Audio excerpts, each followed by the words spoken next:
ভিডিওটা যখন স্টার্ট করতেছি তখন সময় হচ্ছে 4:57, তার মানে অলমোস্ট 5টা, অ্যান্ড আমি হচ্ছে উত্তরা জোন পাসপোর্ট অফিসের একদম গেটের সামনে, আঞ্চলিক পাসপোর্ট অফিস। অ্যান্ড এখানে একটা দেখেন কি লেখা, মির্জাগঞ্জ হজরত ইয়ারউদ্দিন খলিফা, এটা লিল্লা বোর্ডিং এতিমখানার দান বক্স। মির্জাগঞ্জের কোনো একটা এতিমখানার দান বক্স, এরকম আরও কিছু আমি দেখছি। ঢাকা কেন, সারা বাংলাদেশে ছড়ায় ছিটায় আছে, মানে ওনাদের একটা কমিউনিটি আছে আমি যতটুকু জানি। অ্যান্ড ওনাদের যারা ভক্ত বা যারা অনুসরণ করে তারা হচ্ছে এখানে সাহায্য করে, মানে দান করে। অ্যান্ড ওই দানের টাকা দিয়ে অনেক সময় অনেক মাজারেরও থাকে, অনেক সময় এটা যেমন লিল্লা বোর্ডিং সম্ভবত লিল্লা বোর্ডিং কি জিনিস আসলে আমি জানি না। কেউ লিল্লা বোর্ডিংয়ের মিনিং জানলে প্লিজ আমাকে জানায়েন, তো গুগল করে দেখে নিতে পারবো, তারপর আপনারা কমেন্ট করলে ভালো লাগবে। যাই হোক, এটা আজকের ভিডিওর কোনো টপিকের কিছুই না। হায় এখানে এত জ্যাম কেন, কই দিয়ে কই বেরোতেছে একটু যদি কেউ বুঝতে পারেন বললেন। আচ্ছা, এই যে দেখেন উপরে দিয়ে এখন একটা অনেক বড় প্লেন যাবে। এই প্লেনটা নর্মালি আমি বাইক চালানোর সময় দেখি রেগুলারই এদিক দিয়ে প্লেন নামে, কিন্তু কখনো এইভাবে থেমে দেখা হয় নাই। ওহো, হাতে যদি ক্যামেরাটা থাকতো। ইন্ডিগো এয়ারলাইন্স, ইন্ডিগোতে করে অনেকে ইন্ডিয়া যায়।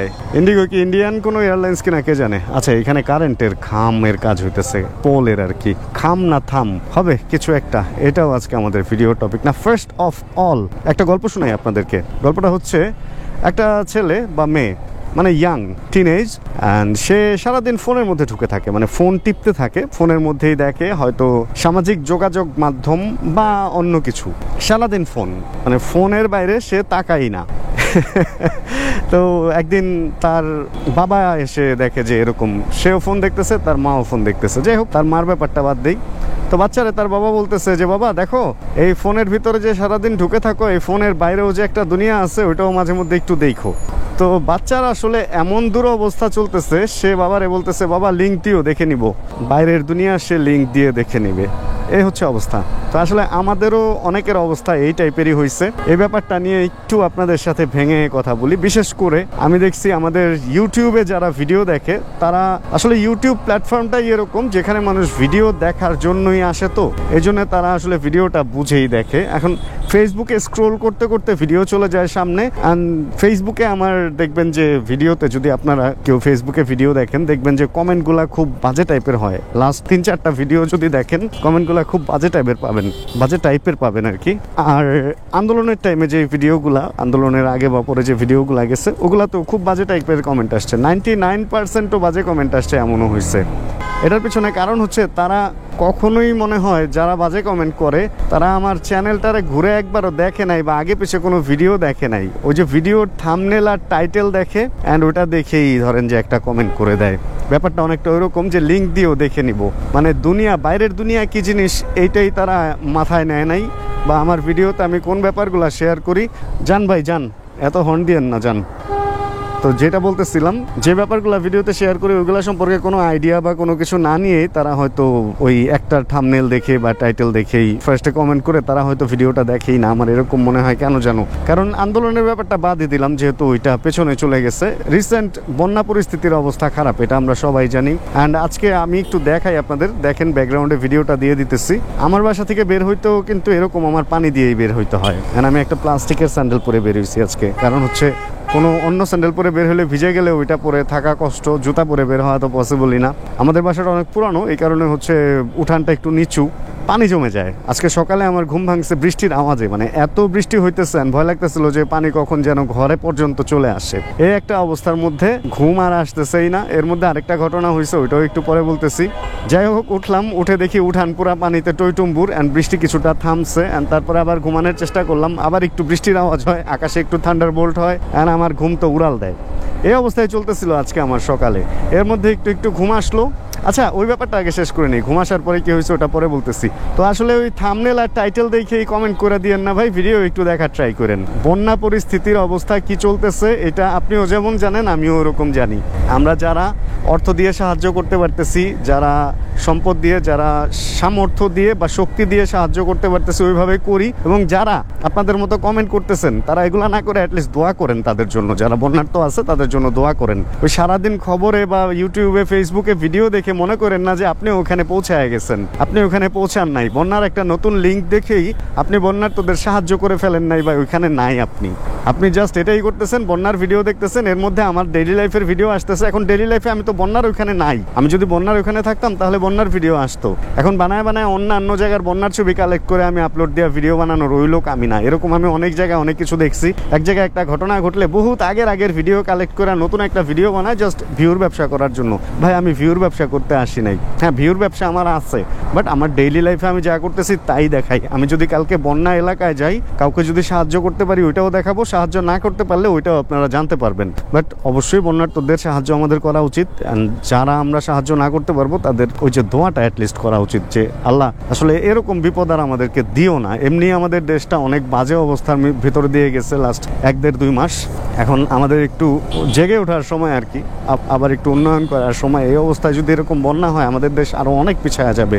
এই তো আমার আসলে মেইন বলার কাহিনী এটাই ছিল যে একটা কমেন্ট করার আগে আপনারা একটু ভাই যান আপনারা একটু চিন্তা ভাবনা করে কমেন্ট করেন যে কাকে কি কমেন্ট করতেছেন। আজকে আমাকে কমেন্ট করতেছেন, ভাই আমি 5 বছর ধরে ইউটিউব ফেসবুক ভিডিও আপলোড দেই, আমি জানি আপনারা কি কমেন্ট করতে পারেন, মানে যারা হেটার তারা কি কমেন্ট করতে পারেন আমি জানি। এবং ওইটাতে আমার ছেড়া যায় না, বুঝছেন, মানে ওটা যায় না ভাই, কারণ আমি ভিডিও দিবই। আপনাদের ওই বাজে কমেন্টে আমার ভিডিও দেওয়া বন্ধ থাকবে না, কারণ আপনাদের এই কয়েকটা বাজে কমেন্ট ছাড়াও আমার ভিডিও পছন্দ করে এরকম অনেক লোক আছে। হয়তো 100টা বাজে কমেন্ট আসবে কিন্তু ভিডিওটা ভিউ হবে 1 লাখ, তার মানে আরো কতগুলা লোক ভিডিওটা পছন্দ করছে, চিন্তা করেন। যারা আমাকে ভালোবাসে তারা অনেক সময় কমেন্ট করে না, তারা চুপচাপ ভিডিও দেখে এবং চুপচাপ চলে যায়, হয়তো একটা লাইক দিয়ে যায়। বাট ভালো যাদের লাগে তাদেরও কমেন্ট করা উচিত। তাহলে শুধু আমার জন্য বলতেছি না, আসলে যারা নতুন কন্টেন্ট ক্রিয়েটর এরাও একটু মোটিভেটেড হবে, একটু মোটিভেশন পাবে।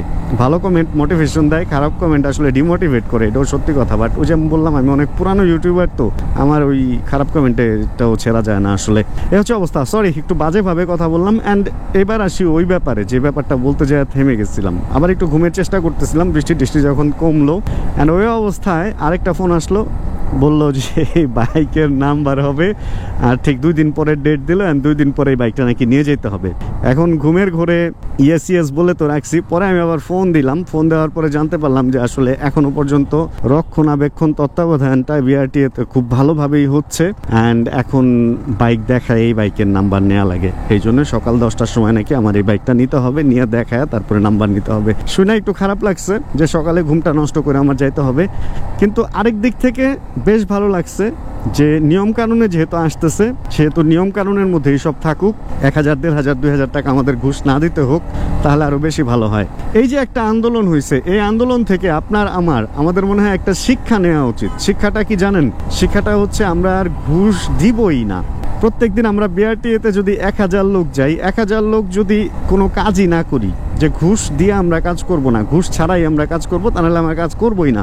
বিআরটিএতে কোনো নাম্বার হবে না, বিআরটিএতে কোনো নেম ট্রান্সফার হবে না, চলুক না এভাবে 7 দিন, 10 দিন, 1 মাস, কিছুই হচ্ছে না, ঘুষ ছাড়া হচ্ছে না, আমরাও ঘুষ ছাড়া করতেছি না। তাহলে দেখেন না বিআরটিএ কয়দিন টিকে থাকে। আন্দোলনটা এই টাইপের করা উচিত। তো আমিও চেষ্টা করবো এখন থেকে কোনো রকম কোনো এক্সট্রা মানি না দিয়ে নাম্বার করার জন্য। আর যদি আপনারাও পারেন আপনারাও এটা করেন, কারণ আমি চাইলে দেশটাকে বদলায় ফেলতে পারি। অ্যান্ড ওই যে ফেসবুকে বসে কমেন্ট করে আসলে দেশ বদলানো সম্ভব না। দেশ বদলাইতে হইলে প্র্যাকটিক্যালি কোনো কিছু করতে হবে। অ্যান্ড আমার মনে হয় যে এটা করার সময় এখনই, কারণ যেহেতু একবার আন্দোলনের ঝড় উঠছে, এই ঝড়ে কিছু করে ফেলা উচিত। আচ্ছা চলেন, এখানে একটা নতুন রাস্তা হয়েছে। এই রাস্তাটা আমি এর আগে একদিন ভিডিওতে বলছিলাম যে দেখবো, অ্যান্ড আজকে দেখে ফেলেছি। ওরে ওয়াও, চিন্তা করেন যখন এইখানে কাশফুল হবে তখন এই রাস্তাটার অবস্থা কি হবে। সোন তো অনেক বড় হয়ে গেছে, সোনের গোড়ায় অনেক পানি হয়ে গেছে। অল্প কিছুদিনের মধ্যেই মনে হয় এখানে কাশফুল হয়ে যাবে, এরকমটাই মনে হচ্ছে। ওয়াও হবে না? আরে সেই, এখান দিয়ে তো ভিডিও করতে সেই মজা হবে। এবারের বাইক রিভিউগুলো এইদিকে করব। দুপুরবেলা কনকনা রোদের মধ্যে এসে এই বিল্ডিং এর ছায়াতে দাঁড়ায় কড়া টাইপের বাইক রিভিউ হবে রে ভাই, কড়া টাইপের বাইক রিভিউ হবে। বাইক চালাইতেই ভালো লাগতেছে। রোডটা তো অনেক বড়, ওই পাশ থেকে তো বোঝা যায় না, এটা খালি তো একদম বোঝাই যাইতেছে যে কত বড় একটা রাস্তা। ওরে পুরা ওয়াও, সেই একটা ব্যাপার। যাক, আপনাদের সাথে কথা বলতে বলতে আসলে অনেকটা সময় বাইক রাইড করে ফেলছি অ্যান্ড অনেকটা দূরও চলে আসছি। চলেন বাইকটাকে এখানে রেখে দেখি কিরকম লাগে। আমি MT-15টাকে যতবার দেখি ততবারই আমার এটারে নতুন করে ভালো লাগে। ওরে একটু ময়লা হয়ে গেছে, আমাদের বাসা থেকে বের করতে রাস্তার অবস্থা ভালো না, তো জাস্ট একটু ময়লা হয়ে যায়, এছাড়া সব কিছু ওকে। পুরো সেই লাগতেছে না, চাকা চাকা একটা ফিল আছে বাইকের মধ্যে।